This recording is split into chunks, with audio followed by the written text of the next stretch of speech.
Welcome to Books on Tap. We're back again, once again. We're doing hands. After a long hiatus, Yeah, it's been a while. we've returned. People busy in the fall, work and stuff, and yeah, we're back. We're back once again. And today, people, today, Almost wrap up the Cosmere, but not yet. yeah, wait, what else do we have to read that's still Cosmere? Elantris. Oh, of course. Oh man, I was in Toronto with Saoirse, and we saw this like special edition Elantris, like 10th anniversary or something edition. I didn't buy it, but I was like, I should have. You didn't buy it? Why didn't you get it, man? I don't know. It was at Chapters, so I'm like, I could probably get it back here too. No. Anyways, yeah. That's our last book. Yeah, we have to read Elantris next. Oh man, yeah, and then it's coming in close into December. Yeah, but then that's actually it though. I think we're good for that. Yeah. I guess technically there's some of not Secret History. We read Secret History, but there's Alchemy. Some of those in what is it called? It's in Arcanum Unbound. Yeah. Arcanum Unbound. I think Yeah. Kieran's You guys read read all some of those? those. No. I haven't. No. Have you read Shadows for Silence? No, I haven't. Okay, that one was obviously not necessary for this book at all, but it was cool to know. Yeah. Is it the same world? It's where they came from. Yeah. Where they become shades in the forest. Threnody. Yeah. Oh, I did see that. Yeah. I was saw aware it or of you that, read it? I read that, yeah. You read it? Oh, Yeah, okay. never mind. but- Oh, you That was haven't so read good. that? Oh well, I haven't That read was that such- yet. Yeah, How fucking read how it. am I the one that's behind? Jesus Christ. This is a Since rare when? event. Rare occurrence. Yeah. Yeah. Stormlight been? Sorry? How's Stormlight been? Point in truth. When in truth. Oh, I stopped reading it once we said we weren't going to anymore. Okay. Oh, man, I didn't think people would resist. No, I've read like 10 chapters of it, I think. Something like that. Less than 10, Yeah, I think. Less than 10. Just- There's some when is it in crazy December? fucking shit that happened though. Oh my, let me tell. No, I'm kidding. When in December does it come out? The 5th of December. Oh man, I'm so we're excited. close, We're close. Yeah, I'm really December excited. 5th, it's Hyped. coming in. Yeah, we got some. Yeah, pretty hyped for that. I've been listening to this podcast a little bit that goes over the books, and I think I'm gonna start just binging it to get caught up, to, like, so I can remember things. It's really in depth, but it's also like just such like I would never listen to it if I was like could actually pay attention, but it's like a just background like. Oh, okay, what's yeah. going on. Because like it's like 40 minutes per every like 3 chapters. God. It's like so high depth, high Oh density. man, okay, that's good though. It's Yeah, good though, that's- man. Their that's analysis definitely is good like, thing. yeah, I think it's called Stormpod. It's- Stormpod. I need that too. It's intense, man.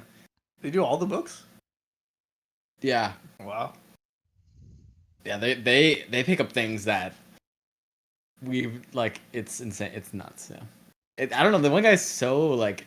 The one guy's read it all the series like 5 times, and so Okay. he's just like chilling and not saying anything, and the other guy's reading for the first time, and I think that guy's like trying to pick out everything that could be possibly picked out, and they're only doing a few chapters at a time. So like, he's like, yeah, I reread this so many times. Like, I don't know, man. He's just so dialed in. He like picks up on so many cool things. Oh, that's cool. That's cool. Yeah. I've straight kinda forgotten wanna- like so much information from. Dude, I the kind of want to Starlight. reread Stormlight, like Yeah. the 1, 2, 3, and maybe 4. I don't know, man. It's tough. There's so much that happened, but also so much that like, what's it called? So much that has like the early books. It feels like nothing happened. Like Words of Radiance and Way of Kings. It's like what the fuck happened in those books? It's like they found Urithiru, and that's basically it. Like. Yeah, there's nothing. There wasn't too much Cosmere shit, Yeah, which yeah. I appreciated at the time. Like, At the time, I loved it. I thought it was so good. Yeah. But yeah, it's much less big world than those first two. yeah, I really appreciated that era of the Stormlight Archive. Yeah. Especially Way of Kings. Like, Way of Kings is so it's a good. good ass fantasy book. Slaps. Yeah. Yeah. And Words of Radiance is amazing. Mhm. So, but this book. This book, man, this book was fucking insane. Sorry, I'll just I'll Okay. just I'll just start with that. That's absolute nuts. This was such a Brando like fan fanfic Yeah, novel. it was a super Brando book. Biggest Brando moments of all time. Absolutely biggest Brando book ever. I after reading like the epilogue or the writer's notes or whatever at the beginning and the end, it was like, okay, yep, this does exactly what you were looking to do with this action-packed meme fest. Fest with cool shit all the time. Yeah, yeah, Um, yeah, man. I'm excited to hear your analysis of this because you actually read it at a proper pace. It felt like, and Me, like, I think I read it all within like 3 days. okay, that's Yeah, good though. That means you were like legitimately just So you've been done this book for yeah. like a month. yeah, yeah, yeah. I'm gonna be maybe a bit rusty, but it's still I haven't read anything else since then. So Oh damn. Okay. yeah, I finished it at the like when probably like the beginning of the month ish, beginning of Okay, October a few I weeks think ago. is yeah. I can't Yeah, remember this exactly book when I was in. Yeah, 2 weeks ago book maybe. Yeah. took me a while to get into. Very long time. I didn't even really start reading it properly until last week. Um, because it was so Brando. It was like, okay, here we go. We're on a new world. And we got a guy and crazy world building shit. The sun is going around the planet and kills everything, and then plants grow and then they die again. And there's these weird people, and I'm like, okay, there's so much shit. World building. Like, we're here. We're in Brando's world again. Here we go. And I was like, I don't know. I just wasn't really in the mood for that at the time. Mm. And then I just really grew to appreciate Nomad as a character because it's cool. And then everything kind of fell into place around it. And by the end of the book, I was just like actually excited by the sequence of events that occurred. Uh, I think all the usual highs and lows of Brandon books are here, and they're even more magnified than normal. So that's where I'll leave it for now. But it was good. Yeah. Rylan, do you wanna Yeah. your first impressions? I definitely found it a slow start. I was not super interested with the first like 5-10 chapters. And then yeah, I thought the book just got better and better over time as you started to care more about the characters and shit just started happening in really quick succession. Yeah, I really like Nomad and Auxiliary and their relationship. That was really nice. And yeah, it was a really cool world overall. Really interesting idea. Overall, it was a good book. Definitely not one of my favorites by him, but like it was pretty fucking pretty nuts. Yeah. Okay. For me, man, Sunlit Man.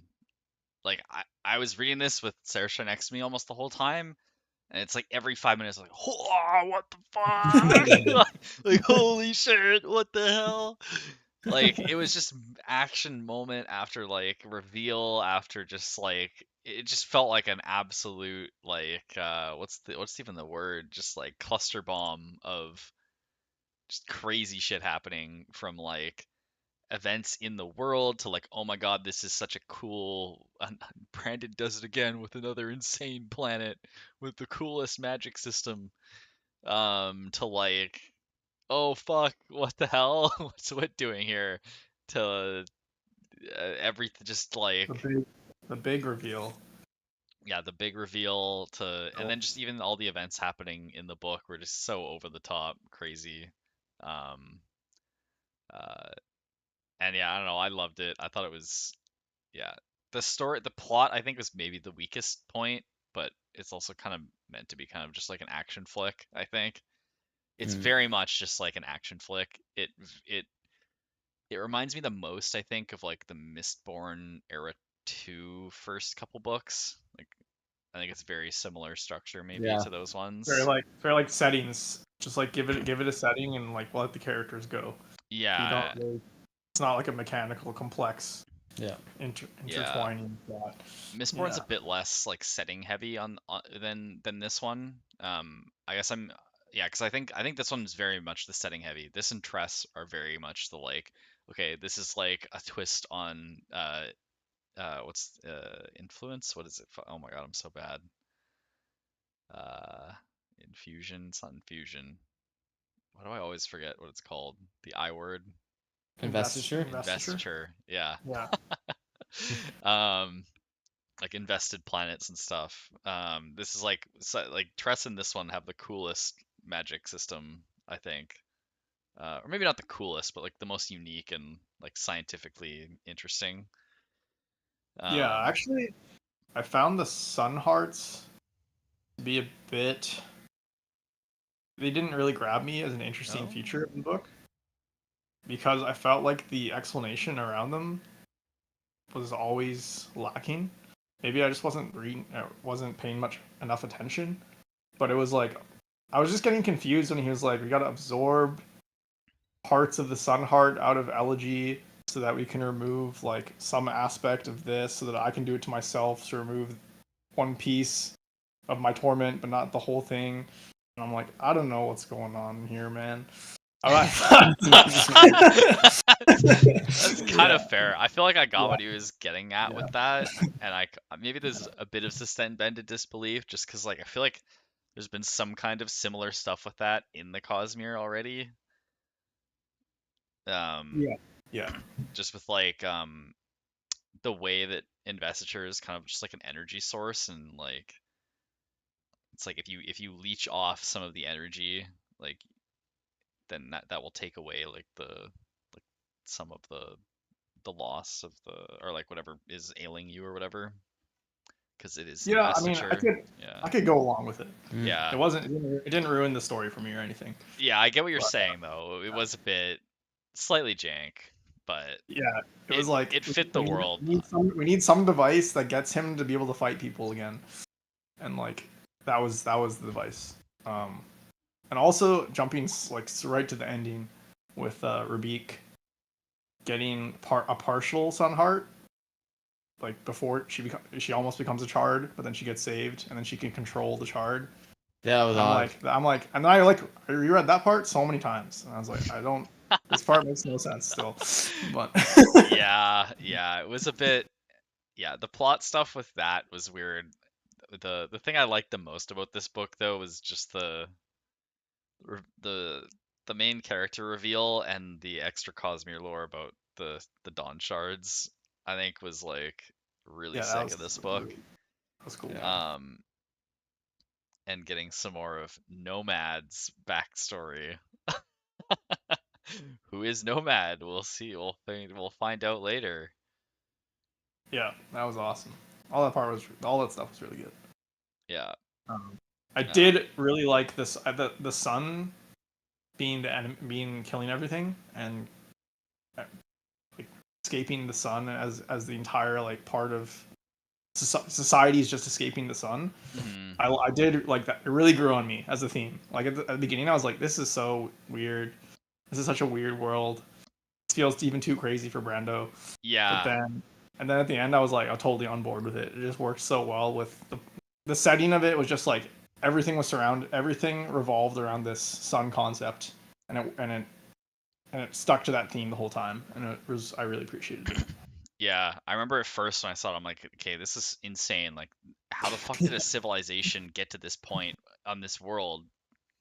Like, when if anyone that walks at any normal speed would instantly die. It's like, oh, okay, so they came from another world and already had technology when they got stranded here. You can So kind like, of go along. yeah, I could kind of go along with it. There was of all of Brandon's stuff, this is definitely the one you need to suspend the disbelief the most for. A lot of the events that are happening, like just like some really crazy stuff with the um like the flying things. There's just so many like little things, like the flying ships that they have that like all come together into one big city. I mean, I think it's such a sick visual concept, but like also like what the fuck? Like, Yeah, it feels Um, so separate from other worlds in the yeah, Cosmere. You're like, and okay, like what's it called? Roshar? Yeah. That's the planet? mhm. It's like, alright, they're in like a desert. They have some magic swords. Alright. This one's like, fucking the sun is coming, bro. Like, it's every 20 hours. You gotta run from the sun and it burns the mountains. The plants grow and you gotta harvest the plants before the sun comes. And it's like, what the hell? What is happening?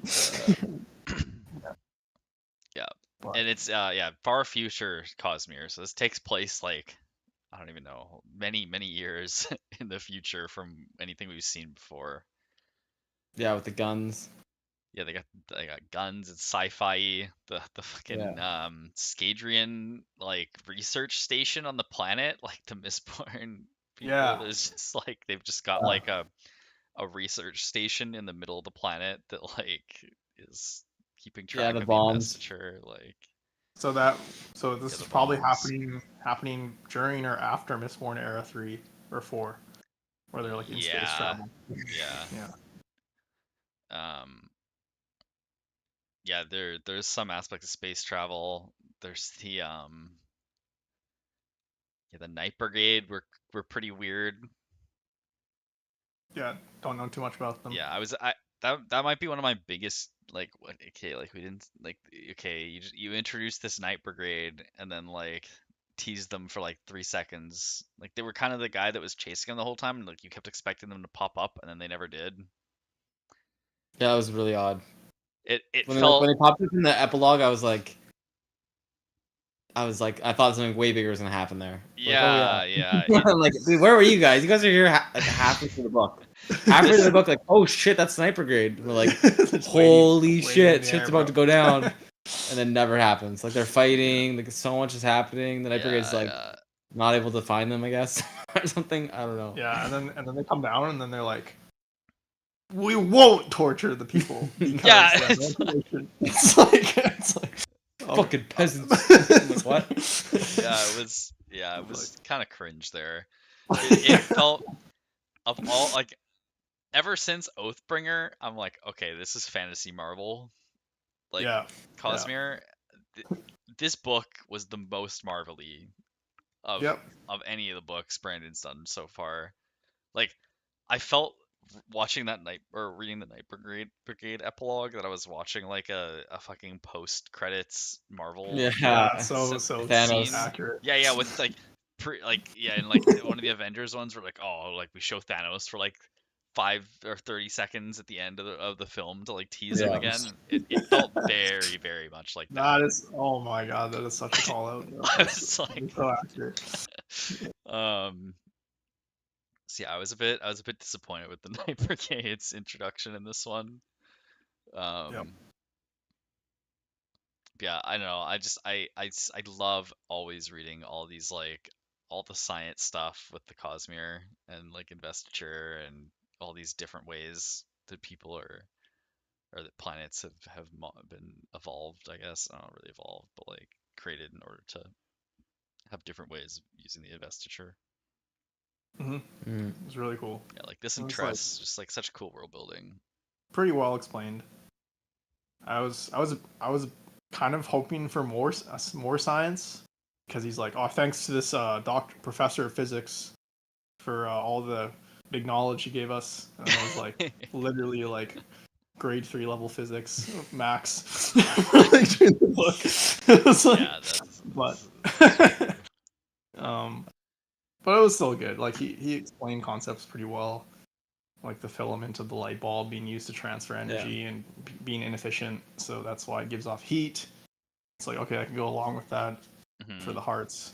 Mm. It's cool. Yeah. The the what's it called? Him at the oh man, when he's building the new engines to get over the mountain.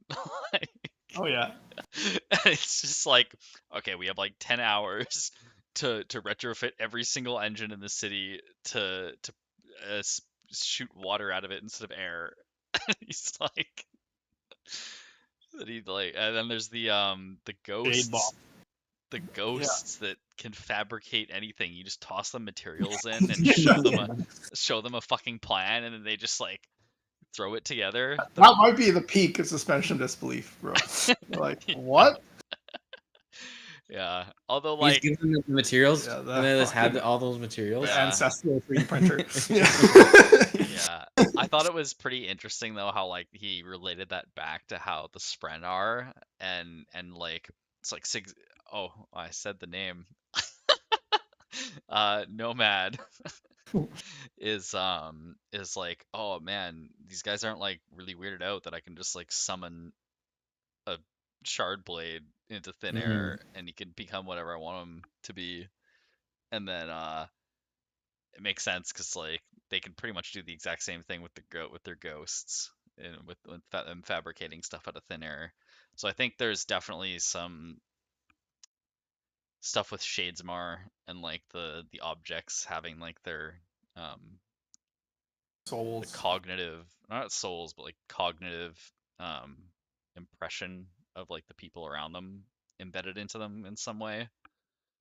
Um, so I think there's definitely Right. some of that going on there. And I feel like it does act like on first glance, it's like this is fucking so stupid. Like, come on, they're literally fabricating ghosts from another fucking planet that are trapped in these like aquarium containers in these flying ships that can't move anywhere or that have to keep moving forever or else they get hit by the sun can fabricate materials by showing them a diagram and just depositing the raw materials in there. It's pretty nuts, but like it actually like makes sense with like the Cosmere stuff, I think. It's it's a bit of a stretch still, but Yeah. whatever. Whatever, bro. Yeah. Yeah, we out here. So, Yeah, um, how do you feel on that, Rylan? I thought it was pretty jank. Also, I was wondering like where they're getting all these raw materials from, man. They just have a True. stock. Yeah, where are they getting all where are this they info mining, bro? from? Like, Yeah, exactly. And then he's like, I'm thinking this, and they're like, oh, okay. And they make it instantly. Like they just haul all that raw materials just on board, like waiting. I don't know. and then he's like, I just had to give them the idea, but they actually have expert engineers that can instantly do this. They just needed the idea, and it's like, really? The engineers immediately accepted this concept and then immediately started building everything. Like, I don't know. It was fine. It was kind of cool. Like, it was an exciting enough part of the book where they were actually building. He's like trying to get over the mountain, and it was a cool sequence that that carried the jankness of that part. Yeah, it didn't feel take away like. from the book for me. Yeah. I was just like, upon reflection, and definitely it's jank. Yeah. Yeah, it definitely felt very jank. But also, yeah. I ended up being Dylan, like, oh, okay, this kind of makes sense with how the cognitive realm works. Yeah. Dylan, did you get Outer Wilds vibes with the time clock thing with the sun circling the planet? Oh, yeah. I didn't, but yes. Yeah. You can see it a little bit. Oh, absolutely. It's totally that Yeah. one planet. With with like the oh man, what's it called? The twins. The orbiting one where it's like the sand goes back and forth. Yeah. The twin Ash twins. The Yeah, Ash the twins. Ash Twins. The Yeah. Ash Twin Project. What a great game. Anyway, anyone watching this, you need to go play Outer Wilds right now. Outer Wilds, best game. Not the Outer Worlds. Different game. You gotta play Yeah. the Outer Know Wilds. and Know it's the. wild. It's just Outer Wilds. Yeah. Is it? Wait, is it the? No, it's no the. There's no the. He said no though. Yeah. Okay. Outer Wilds. Yeah. And man, yeah, the whole thing at the beginning, I guess, if we rewind back, um, with Nomad running into the running into Wit at the beginning, um, He says, man, all Cal. the yeah, Cal, Kaladin, hello, it's like not Kaladin, that's Wit. Um, yeah, all that shit with the Dawn Shard was very wild. I thought. What do you guys thoughts on the Dawn Shards? You want to give a recap as to what exactly is up with them? I thought it was What exactly happened? what exactly happened. Well, from what I gather, so, yeah. Do we know the reason they were holding the Dawn Shard in the first place? Was that ever explained? Nope. Okay. Probably So, will be revealed in Starlight 5. so Wit has held the Dawn Shard for an extended period of time, and that's the reason he lives forever. So that's what we found out about Wit. Mhm. Um, Nomad said the name again. Held the Dawn Shard for a shorter amount of time.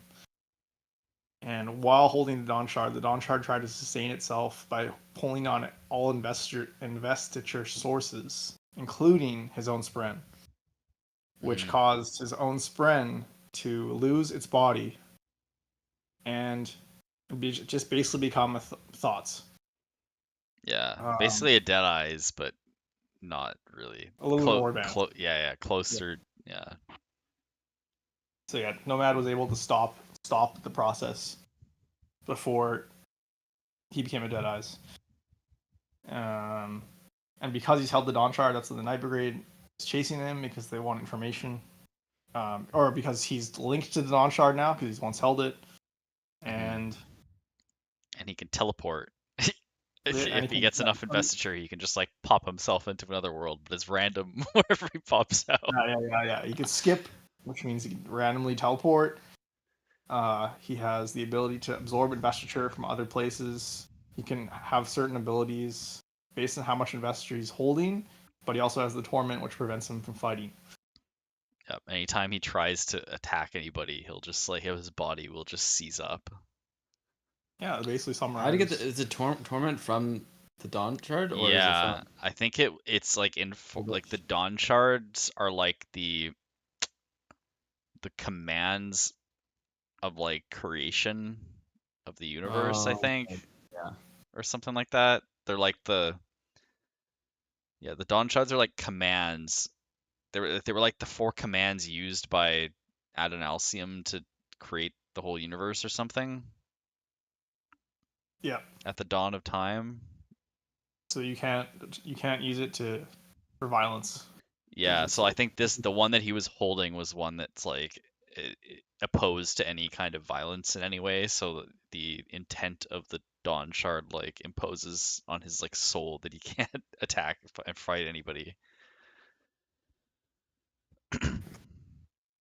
even though they only held it for like a couple seconds or whatever, or not maybe not a couple seconds. He held it for a little bit at yeah. least. And I really liked that part where he was like constantly quoted his percentage of investiture, Yeah, and he could do certain things Yeah. based on how much investiture he had.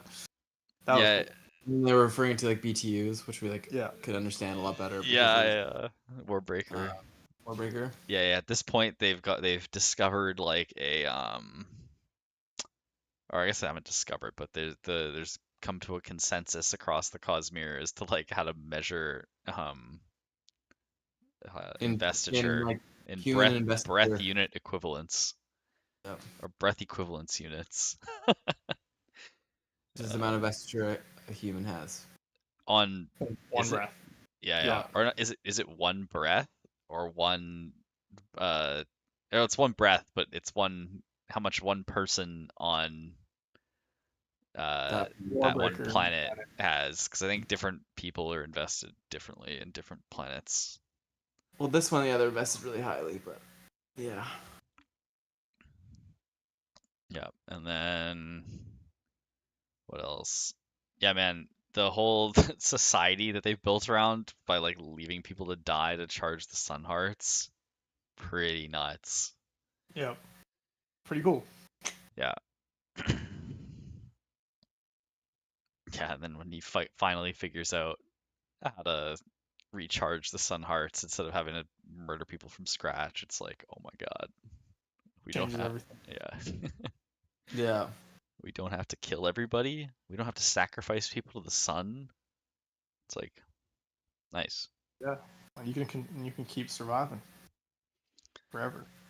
Yeah. Speaking of, actually not speaking of anything, but Cinder King, kind of lame. Yeah, Villain.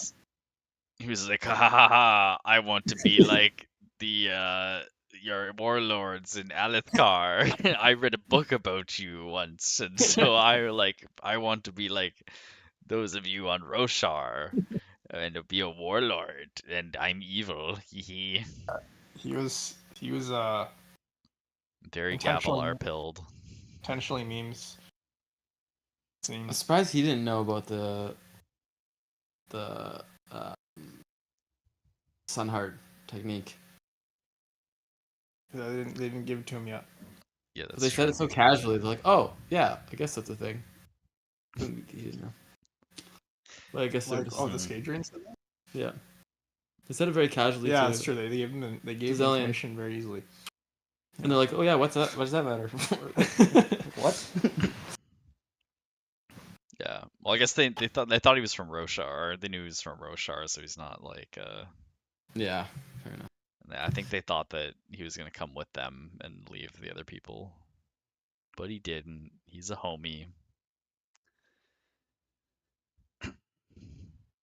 Yeah, I think Nomad slash Zellion slash Sigzil was very good character, great character. Mm-hmm. Internal struggle, his knowing about the oaths that he took, and his past, and like knowing he's a good man, but also his whole backstory just works very well. I agree. Yeah, definitely best part, I think, for me, or maybe not the best part, but one of the best parts for sure. Sig, Like, your boy Sigzil. yeah, man, I can't even remember what happened to Okay. Sigzil in the Stormlight Archive, bro. Yeah. Yeah. I think he showed up in Dawn Shard for a bit to help out Lift. Or wait, it wasn't Lift, it was Risen. Yeah. What else? There was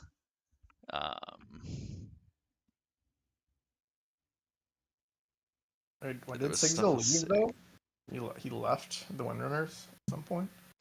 It it sounded like he eventually became a Skybreaker, which is like, what the fuck? That's why I was so Yeah. confused. Yeah. Yeah, I'm very confused on that.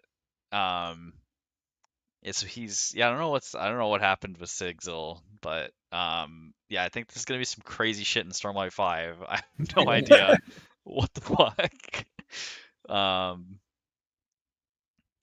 yeah, I feel like he left like the spoilers in here are like just spoilery enough that like you're like, okay, that's kind of weird spoilers, but also they don't actually like spoil any events really like that are gonna happen. Like something causes some things to happen, but like there's literally no way you could guess or like whether it even puts anything on the table as to like what possibly could have made this happen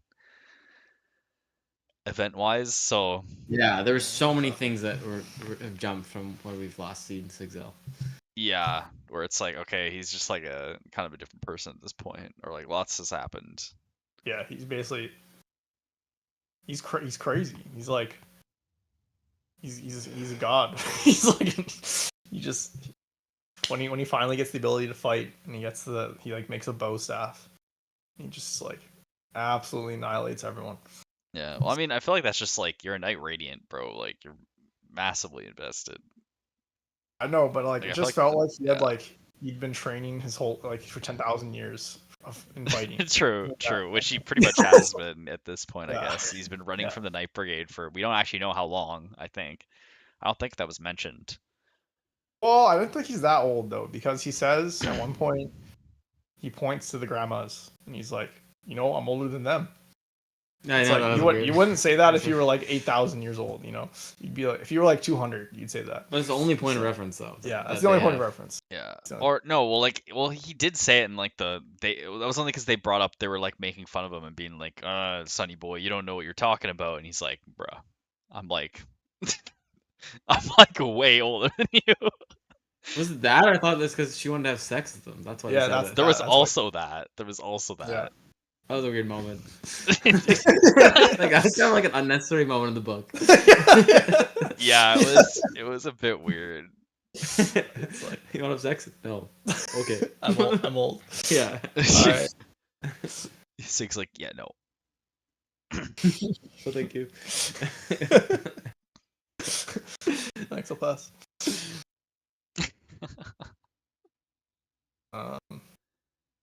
Yeah, but actually, all of the characters on the protagonist side, Elegy and Rabik and Nomad, good character. Like I really enjoyed Elegy actually, even though it was a bit cringe, her wanting to fight all the time. It's Yeah. like, I still enjoyed that perspective because it's an interesting pick to have what was the main character of this society, like the leader of this society, return as a completely changed creature of violence, and then choose to like have them narrate a couple chapters, and also interact with Nomad, and like what seems like a hopeless situation becomes hopeful by the end of the book.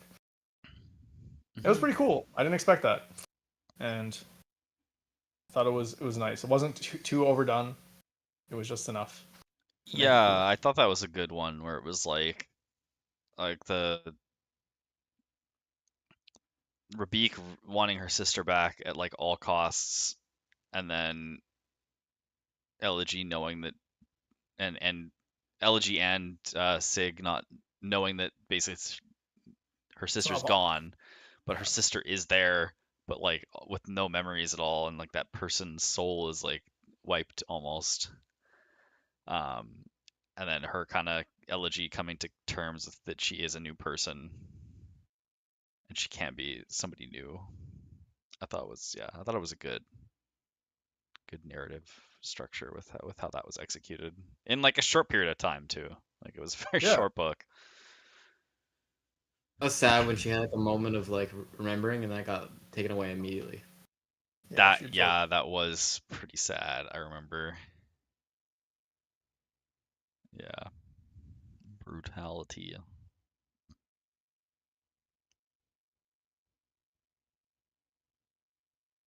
Connection with that he made with the people at the end. They're able to share his heat with him. Mm, And like, and that's how he's able to take down Cinder King. He can now absorb all of his vesture in one go. yeah. That That was was it was a a bit. good end. It was a good Sorry. kill. It was Yeah. good. It was a good like movie kill. Like very Marvel-y. Like I'm gonna just and not. I can finally like I've unlocked the key to success, and I will destroy you now. Yeah, It's like, yeah. I like the people. That's like their vibe.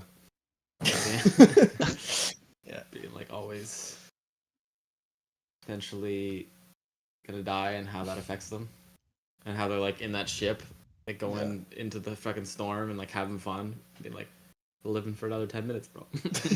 We're good. yeah. Yeah. Like he made a remark. Nomad remarked earlier. He's like, these people don't like to fight at all, and they actually can't fight very well, but they're extremely tough. They live on the most savage planet of all time. So Yeah, it was interesting how he noted that like there's basically been no fighting in like their whole culture because there wasn't time for it really ever. yeah, Like they were basically forced to be working together for like out for their whole history because they have to like keep moving. And it wasn't until like the Cinder King like read about the Alethkar warlords that he's from like a traveler that had randomly popped up on the planet that he's like, oh wait, I should copy these guys and unite the whole planet under my iron fist. It's like, oh man, that's a good idea. Let's do it.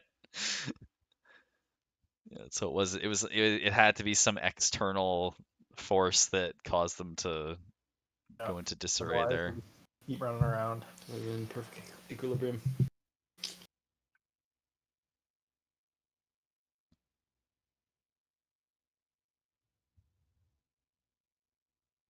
Yeah. Well,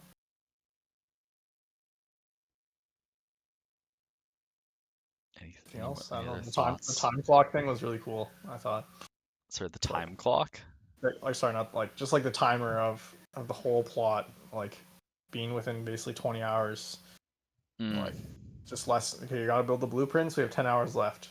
okay, Yeah. the sun is coming in 15 minutes, and we got to do this. There was always a time pressure, Mhm. and it just kept getting narrower and narrower and narrower until there's literally 5 minutes left for him to escape. And then auxiliary sacrifices himself within Oh, that five. dude, that was Yeah. so sad. Oh man, yeah. Auxiliary Sig Spren at the very end. He's like about to get consumed by the fire, and all these people are gonna die. And then Auxiliary expends the last of himself to return Sigzil's Windrunner powers for like Temporarily. temporarily to like rebring Crazy. his, because like he's broken his oaths in some way, or was it his Windrunner powers or his Skybreaker powers? I don't know. Because I think it was Skybreaker powers. What high sprint is Skybreaker, right? Sorry? High sprint? Yeah, yeah, Yeah. That was Skybreaker, yeah. yeah. Yeah, Spren sacrifices himself and then creates like a big shield around the people that are about to get nuked by Beacon Knight. the sunbeam. And then Sigzil flies off into the distance in his shard. Yeah. Did he have shard plate on? I think he did. Yeah, yeah, he got shard Yeah. plate back. Yeah. And then was smacking up the Cinder King, which is pretty dope. But yeah, oh man, so sad. Auxiliary was so good. I loved Auxiliary. Yeah, such a good character for like a monotone voice in a guy's head. Yeah, I know, right? Literally. Yeah, the monotone voice in a guy's head. It's Yeah, it really worked. Like, I feel like if someone told me, oh, yeah, we'll have this idea of a monotone voice who only expresses himself by clarifying what tone of voice he's using at the end of every sentence. And I would be like, that's kind of a dumb idea. I don't know if that's going to work.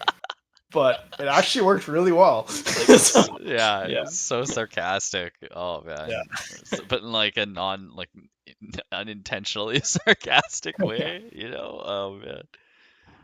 Yeah, or I guess sarcastic's the opposite. He's like not sarcastic. He's like just Blunt as fuck. blunt. Yeah. Yeah, a couple times where he's like, this seems really stupid. That's what Ox would say. Like, this is what you're doing right now. It makes no sense at all. Yeah. He's like, Yeah. And he always just like this knight said to the squire. yeah. He's the knight. He's the knight. Yeah. Yeah, I like that. I thought that was so funny. Where it's like, yeah, and every time Ox is talking, he's like referring to himself as the knight, and Sig is the squire. It's like, yeah, you killed me, bitch. Yeah, you got to carry me around now. Yeah. With you. I don't have to do shit. I just have to talk. You do everything else. Yeah. I thought the way that he was fighting when he couldn't fight was pretty cool. Like I thought it was an interesting restriction put on him, just because like he's so fucking overpowered already, Yeah. like as a Knight Radiant, that like your Knight Radiants are like pretty OP across the whole Cosmere. I think like your abilities are pretty nuts. Yeah, as And so evidenced by the Hadrian's being like, "Oh, are you bonded? Like, are you a threat right now?" yeah, Oh, okay, he's not. He's not a threat. yeah, Yeah, I really like that scene with him and Cinder King when they're fighting and he can't fight back and he's just getting like demolished and he realizes that by standing up to the Cinder King every time and not fighting back, like 'cause that's all he could do, but by standing up every time, then it'd be like a message to the people, and that's why the charts step down partly. Did I understand that correctly? Or they were watching him on film. They were like they could see the Cinder King and Nomad fighting. I don't And they're remember like, that.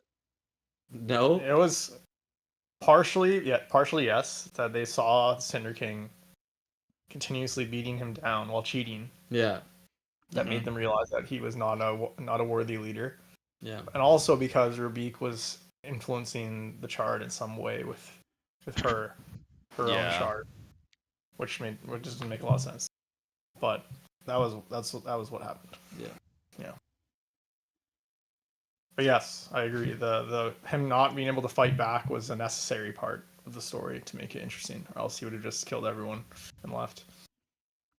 Yeah, and it was an interesting way of like I guess not interesting, but like I like that we saw that from like that effect happening on someone other than Wit. So it's a bit more, it's a bit less unique for just Wit being like, oh, I can't fight anybody. Yeah, if it happens to Wit, you're kind of that's the ultimate suspension of disbelief because he's the weirdest character in the Cosmere. hmm So I'm pretty sure Wit has that too, doesn't he? That he can't yeah, fight? yeah, Yeah, he yeah. has that. This is the Dawn Shard influence. Yeah, yeah.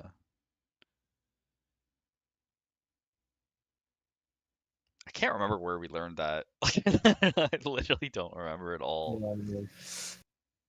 Yeah, Where he man, said he there's a can't lot going fight. on. I think he said it sometime during Stormlight, I think.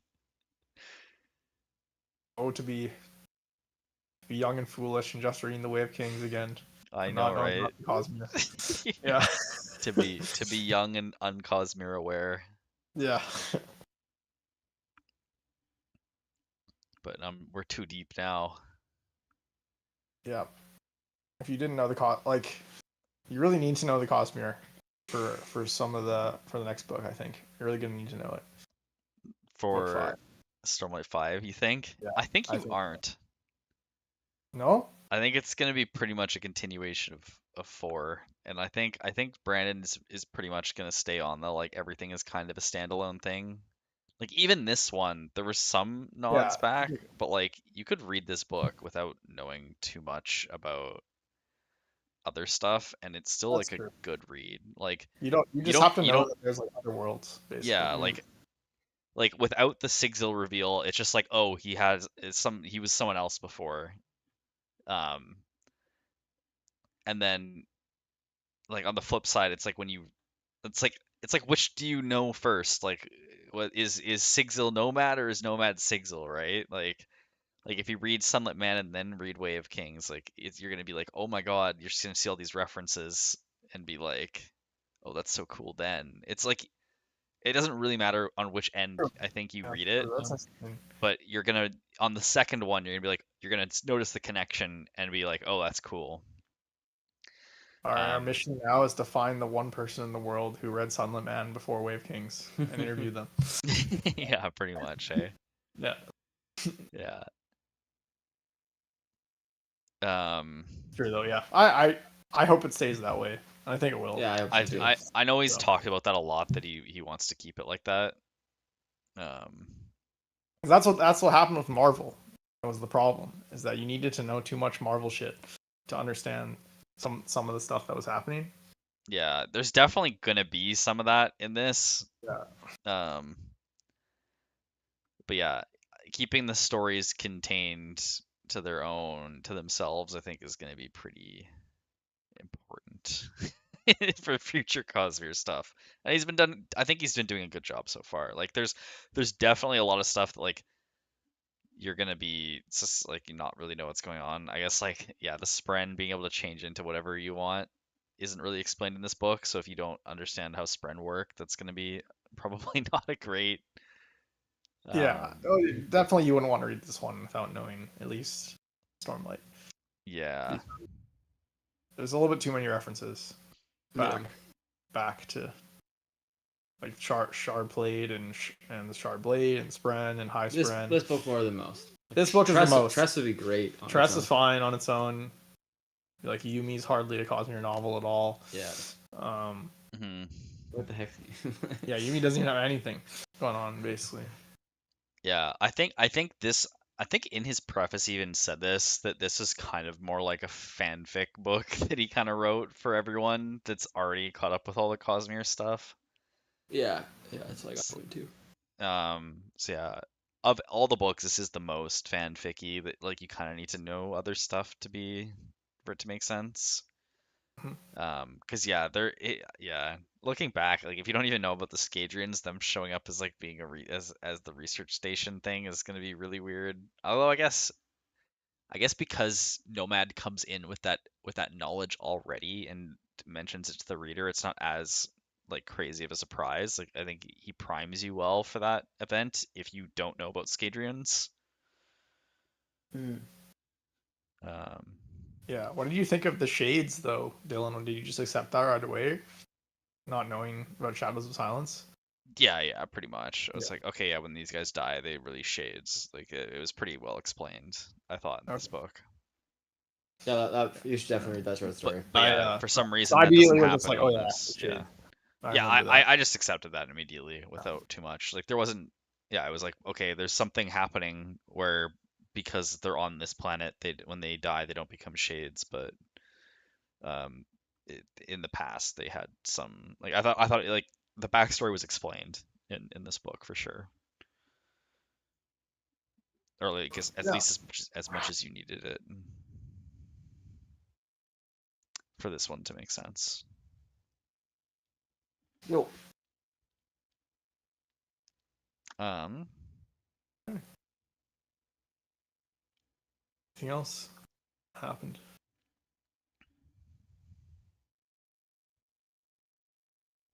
I think that's all for me. Not too much on this one. It was yeah, a I good guess read. it was cool how Sigil was turning auxiliary into like different inanimate objects, but not a weapon. Yeah. Yeah, that was cool. It was like before it was like spear or sword, and that's basically it. Whereas this, Yeah, the Spren don't have to be yeah. weapons. They can be whatever you'd like them to be. Although I guess there was some of that, like weren't some people using Spren as like forks before? Like What? in Did you like see that? I don't remember that. I thought in Rhythm of War they were using Spren as forks at one point in like the barracks Wow. or like a But I can't spoon tell if maybe. I that's can't remember. disrespectful or not. Yeah, Since that is friend. disrespectful. Lift might have been doing something weird I can see that. Yeah, I can see Liv doing that. with Windle. Yeah. Uh, all right. I guess it's highs and lows. Yeah, highs and lows. Oh boy. Highs and lows. What? The low for me was either the frickin' ending with Rabik being able to control the Chard, or I know my low actually. that'd probably be mine, unless I can think of something else. Mine is the use of the Night Brigade was incredibly disappointing.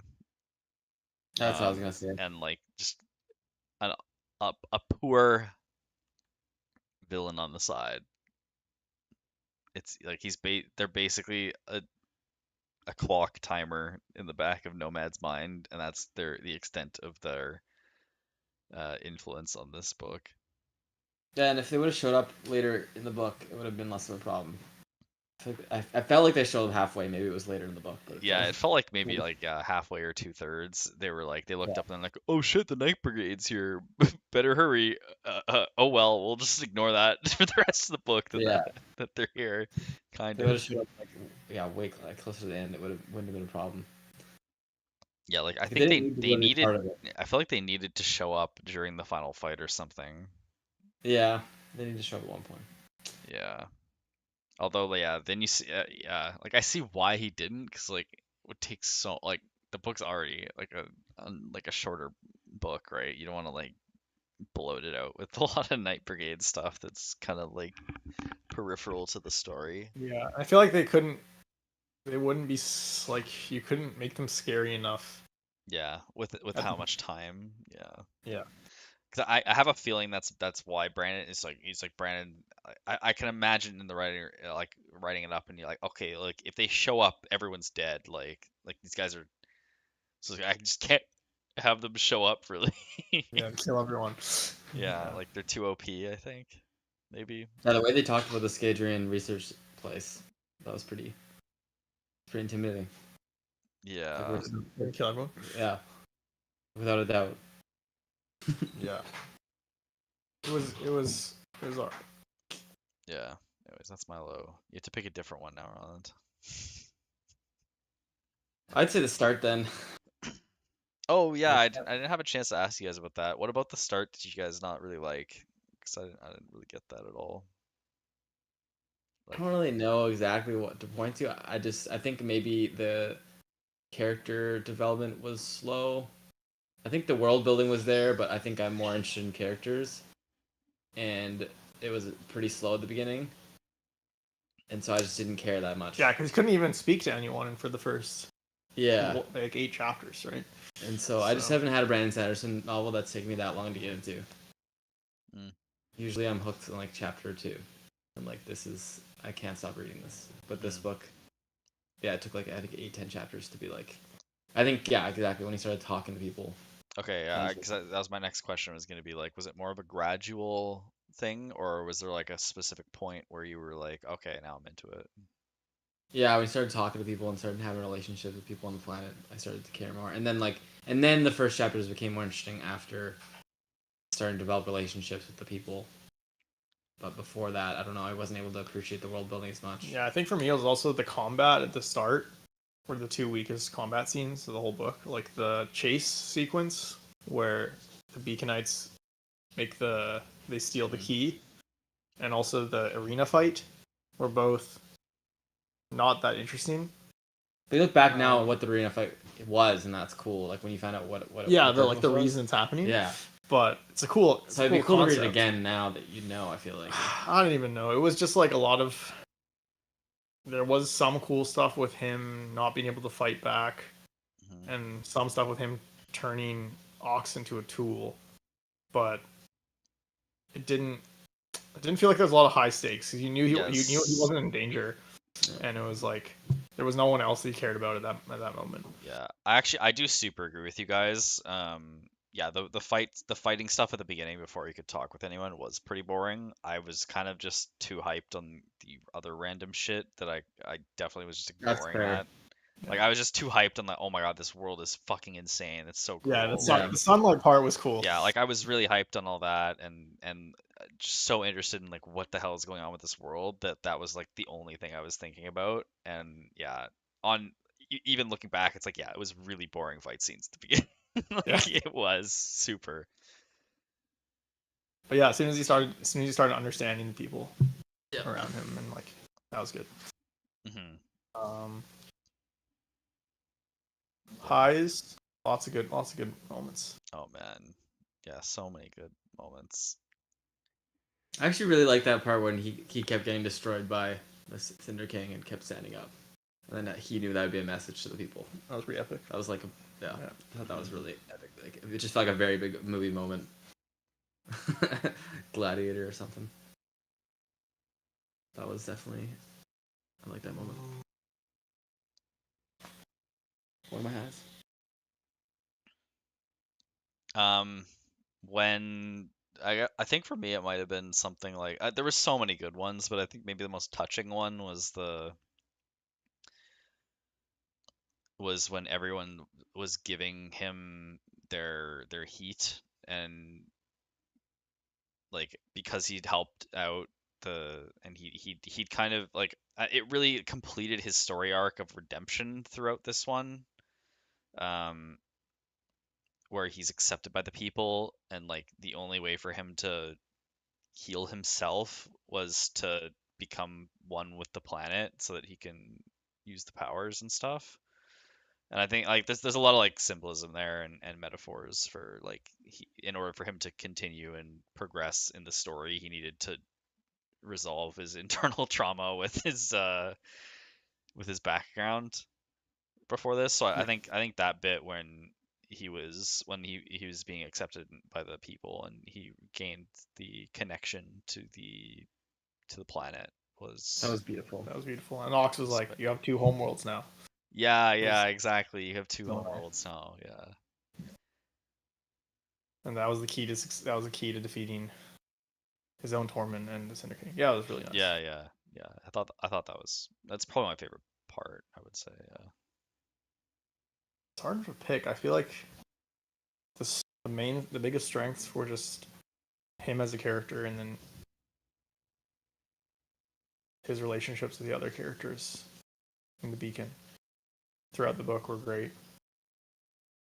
I mean the mountain scene. Yeah, even though the Mist 3D printer was kind of jank, the mountain climbing was fun. Yeah.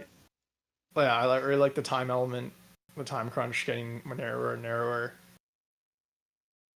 Uh, and I liked the investiture being like a measurable part, like a percentage of his battery, being allowing him to do certain things. Yeah, and then Ox the whole time being like, "You are currently at 6% breath equivalent units," like in his head. Like, it's so funny. It's such a good way to like have it be comedic, like add in the comedy bits Yeah, whenever like Ox is to like give the not only because it also gives the reader like kind of like a guideline on like exactly how much power he's got at any given time. And how OP he could be. Yeah, He's like 2%. He's like fighting the Cinder King. yeah. yeah, that was cool. Yeah, and then Really well. I remember I thought I was so sad when he's like, "Oh man, Ox isn't here to give me my breath equivalent units anymore." Because like he was always like the whole time he was complaining. It's like I just like to feel it out, bro. Like I don't need this guy in my head telling me exactly how much I got. And then once Ox is gone, he's like, "Oh, I miss being told my breath equivalent units." Did you guys think that Zeal was like a traitor at one point when he like came into that station when like Oh yeah, no, I thought I didn't know what was happening there, but I Wait, didn't think that. which? Yeah. Wait, Zeal like who is Zeal again? Zeal's like one of the Beaconites leaders. Or not leader, like Beaconite dudes. Yeah. And Nomad's like hiding in like the bunker, stealing the Sun Hearts. Oh yeah, And yeah. back to the Beaconites, and then Zeal like comes in, and I'm like, this just felt like such like a moment of like a betrayal Yeah. moment of some sort. Oh, I didn't even consider Close the loop. that. That's so Yeah. funny. It's like all of a sudden Zeal comes out of nowhere and just fucking breaks in. That was a good scene though. Yeah.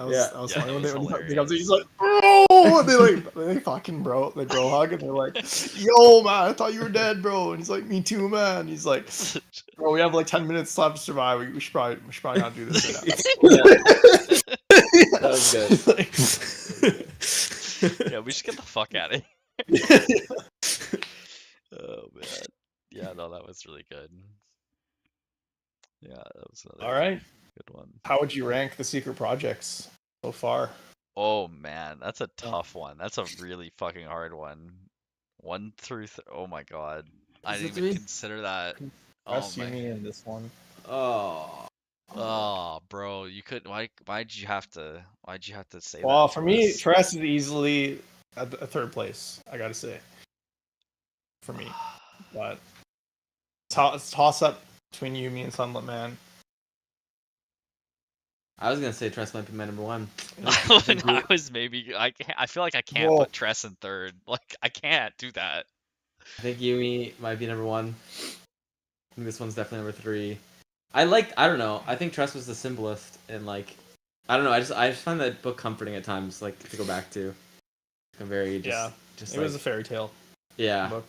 And I I feel think like like the ending wasn't that great on it, but like some of the scenes in the ship were just like really fun.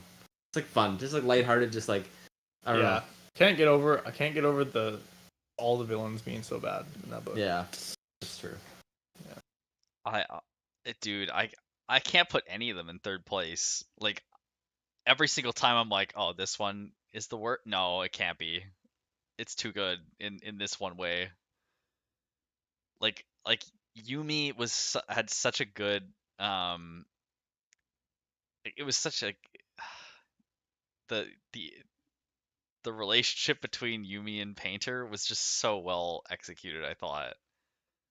Yeah, all three of them have different like arcs of enjoyment for me. Yeah, Yumi exactly. was definitely the steepest. Like I didn't like it, and then I really enjoyed it by the end of the That's book. true. Yeah, definitely same. Yeah.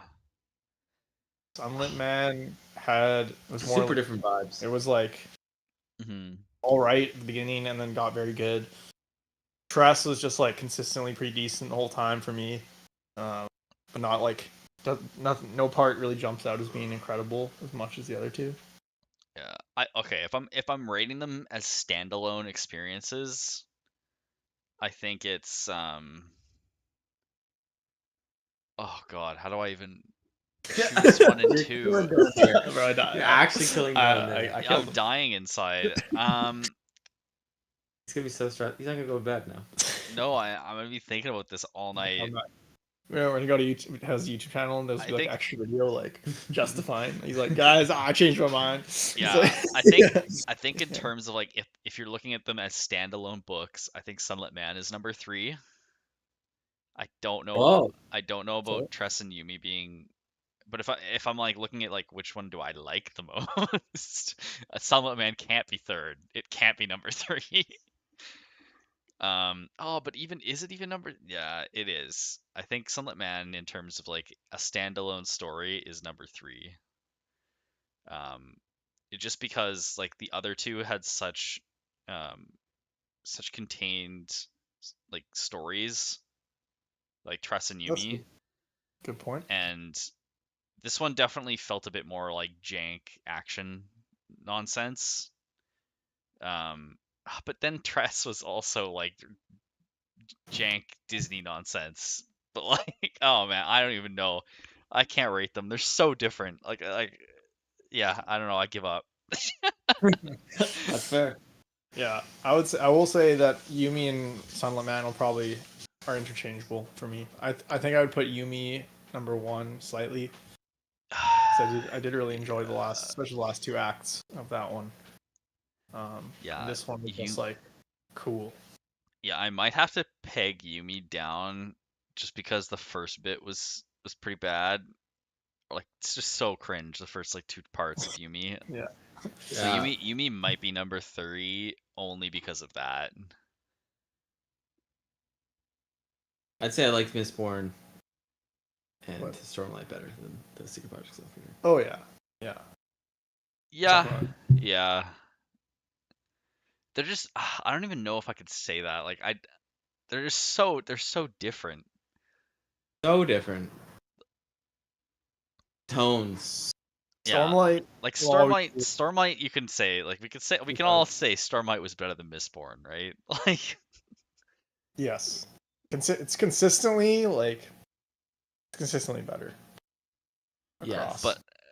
but those are like comparable. I feel like I'd recommend Mistborn to more people than I would Stormlight, though, for sure. yes, probably. Yeah, yeah.